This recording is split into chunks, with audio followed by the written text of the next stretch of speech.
மக்களே இந்த ஆடியோ கேளுங்க. இருக்கும்போது அவங்க அம்ப்ரெல்லால தான் என் கை ஃபுல்லா இருந்தது. அதை வந்து மாத்தி அவர் வந்து நான் வந்து ஒரு எம்ப்ளாயி மேல கை வச்சு என்னோட கொலையெல்லாம் பிடிச்சிருக்கு. அதாவது இப்போ அன்சிதாவை வந்து எல்லாரும் முன்னாடி வந்து கன்ஃபர்ஸ் வந்து பண்ணிட்டாங்க. அதாவது உண்மையை வந்து சொல்லிட்டாங்க அன்சிதாவே. இப்போ வந்து ஒரு மீட்டிங் நடக்குது. இந்த மாதிரி வந்து இந்த பக்கம் மேனேஜர்லாம் வந்துட்டு இந்த பக்கம் தொழிலாளியாக உட்காந்துட்டா என்ன நடந்துச்சு அப்படின்னு சொல்லி விவரிச்சுக்கிட்டு இருக்காங்க.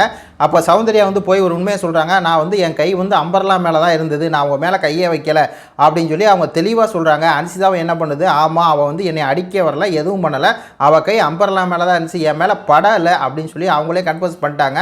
ஆக்சுவலாக இவ்வளோ பிரச்சனையை வந்து கிளப்புறது யார் அப்படின்னா இந்த ரணவ் அப்படிங்கிற கேடுகட்டை வந்து அதான் சௌந்தர்யா சொல்கிறாங்க. நான் அம்பர்லா மேலே கை வச்சதை ஒரு தொழிலாளியை நான் வந்து அடித்தேன், தொழிலாளியை வந்து தள்ளி விட்டேன், தொழிலாளி இது பண்ணிட்டேன் அது பண்ணிட்டேன் அவன் சொன்னால் பார்த்தீங்களா, அது ஃபுல்லாக பொய் அப்படின்னு சொல்லி எல்லாரும் முன்னாடி வந்து அம்பலப்பட்டு கடைசியில் கூனி குறியும் மன்னிப்பு கேட்டான் இந்த ரணவ் அப்படிங்கிற கேடுகட்டவன். புரியுதுங்களா? ஒரு சண்டையில் தேவையில்லாமல் வந்து இந்த மாதிரி அடிச்சிட்டாங்கன்னு நீங்களே கேளுங்க.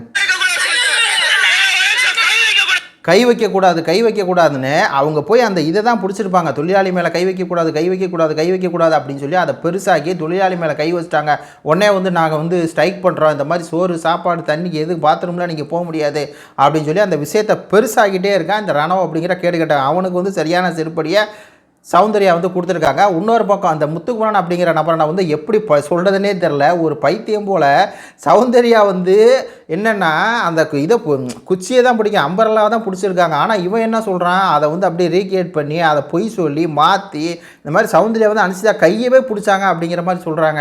ஆக்சுவலாக இவங்க எல்லாம் சேர்ந்துட்டு என்னன்னா சௌந்தர்யா வந்து டார்கெட் பண்ணுறாங்க. அதான் சௌந்தர்யா திருப்பி வந்து என்ன சொல்கிறாங்கன்னா, இந்த மாதிரி நான் வந்து ஒரு மேனேஜராக இருக்க போய் தான் அந்த மாதிரி நடந்துக்கிட்டேன், இல்லைன்னா நான் எதுக்கு அப்படி வந்து நடந்துக்கணும். அவங்க வந்து அந்த அளவுக்கு இதாக நடந்துட்டாங்க, வியாடாக சொன்னாங்க. நான் மேனேஜராக இருக்கோம், நம்ம சொல்கிறத அவங்க வந்து கேட்க மாட்டேங்கிறாங்க, நீ என்ன பண்ண முடியுமா பாரு, நீ பார்க்கலாம் என்ன பண்ணுவா அப்படின்னு சொல்லி அவங்க வந்து எகிரி வந்தாங்க. அந்த எகிரி வரும்போது தான் நான் என்ன பண்ணேன், அந்த மேனேஜராக இருந்து நீ என்ன பண்ணுவேன்னு கேட்கும்போது அந்த கொடையை பிடிச்சி நம்ம கொடையை இது பண்ணால் அவங்க மைக்கு நாணயம் அதனால கூட அவங்க வந்து உள்ளே போவாங்கல்ல, அது இந்த இன்டென்ஸாக தான் பண்ணேன், அவளை வந்து அடிக்கணுமோ அப்படிங்கிற எந்த இன்டென்ஸும் எனக்கு கிடையாது அப்படின்னு சொல்லி சௌந்தர்யா பேசும்போதே அழுதாங்க.